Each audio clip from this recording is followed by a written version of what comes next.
So that's most likely the best plan if I don't hear back from any doctors or medical professionals. Meanwhile, while I'm out of work with $0 and zero money, and I do still have a job, I just can't stand up, walk, and my kidneys are fucked up. I don't have any help from my family. That would help though. Some tools from my family would be nice because I have the tool of my manager. She's my emergency contact. Sometimes I get rides off her. She's a great help. She's a great, these are tools you can use in life that can help you get better. There's doctors, they're a great tool. There's psychiatrists, they're a great tool. But see, for me, I do have a lot of psychiatry problems, but thank God I spent 15 years getting over them with psychiatrists. It really helped. It really did. The only problem is they never really listened to me. My mother was there too, so even though it helped me, I don't think it helped my records at all. But anyways, let's move past that. Therapy can be helpful. So there's lots of tools available, but the main tool I need available is a way to work, make money, so I can really go see doctors. And I want to go back to my job, but I need my kidneys, I need to stand up, or I need some way to work. I don't know how to work while this crippled, and I don't think anybody is supposed to. I don't think anybody was supposed to work 10 years ago in my condition. The condition I was 10 years ago, nobody was supposed to be working. The condition I was in 16, I should have been in the hospital. The condition I was at 9 and 7, I should have been in the hospital. During the OD, I should have been rushed to the emergency room. When my mother was acting crazy on Halloween and I was getting sick, I should have been brought to the doctor's emergency room. Every Halloween, Zach gets sick. That's suspicious. Why don't we bring him to the emergency room? That would have been a great idea. Every Halloween, Zach gets sick. Let's bring him to the emergency room. This seems really bad. Zach really wants to go trick or treating. He really wants to go get candy. He hasn't eaten any candy, yet he's sick as a dog. We better go bring him to the emergency room. But no, none of that ever happened. So I didn't have those tools available. But now I do. So I'm going to have to find an emergency room someplace in another state. And I'm going to have to just check in with a head injury or whatever other injuries, pissing black in front of the doctor. And hopefully I get the help I need. Then by going to that other state doctor, if I get the help I need, then we can come back up here and handle all this 25-year bullshit. And I'll have to come back to Rochester because my shit will be up here. I'll have all my stuff up here. I am gonna need my phone numbers, my blankets, my heaters, everything I worked so hard to get to stay alive because I'll be living in the woods like a damn animal. So I'm gonna need my tents, my tarps, my live out a box, whatever I can to survive. My survival box, there's food in there, oats, rice, a boiling pot, something to boil water. There's pans, pots, like I said, boiling pot. There's blankets, thermals. The only problem is when it drops to zero, I freeze, I seize it, and I can't do it during winter.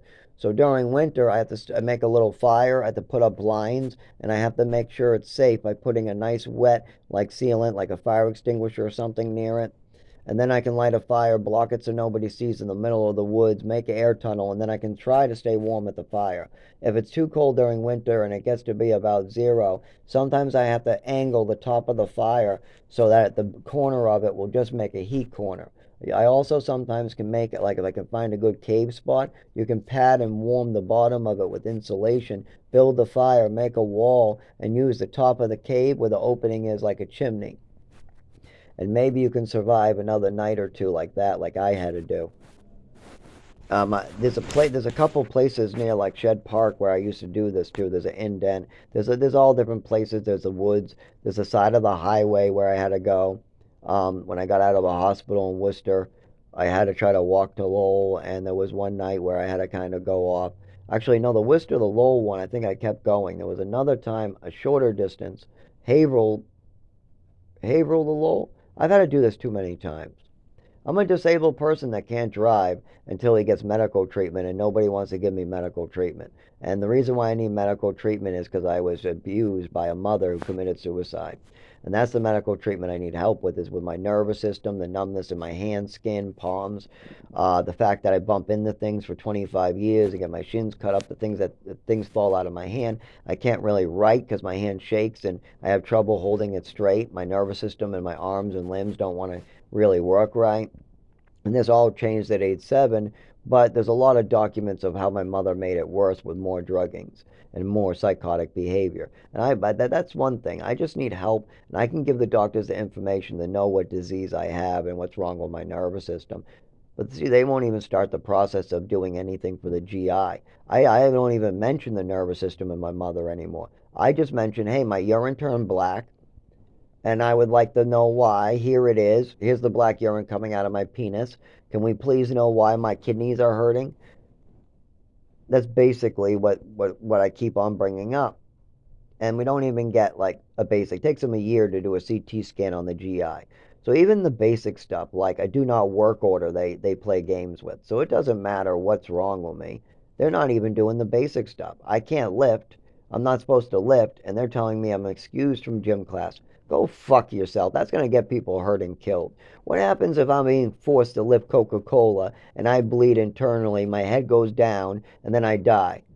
You guys are fucking assholes. You guys are getting disabled people killed. Trying to get some asshole fucking who's disabled fucking killed. How do you guys do that?